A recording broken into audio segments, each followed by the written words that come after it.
যানজট নিরসনের জন্য আমরা অভিযানটা করতেছি।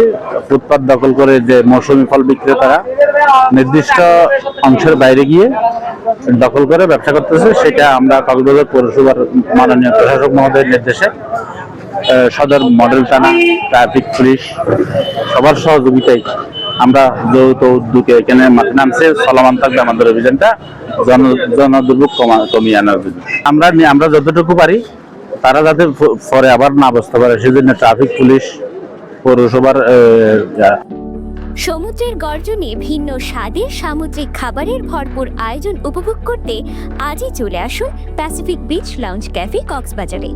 আনসার আমরা গার্ড দিয়ে রাখি, যথেষ্ট চেষ্টা করি, কিন্তু আমরা বাঙালি তো, আমাদের অভ্যাস পরিবর্তন সময় লাগবে। সেজন্য সব দোকানে মার্কেট এলাকায়, মার্কেটে 3 নম্বর ওয়ার্ডের এই মার্কেট এলাকায় দোকানের বর্ধিতাংশ আছে, বর্ধিতাংশ সব ফুটপাতে সেটা আছে, যেটার স্থায়ী সমাধান করতে গেলে আমাদের নিজেদেরকে সচেতন হতে হবে।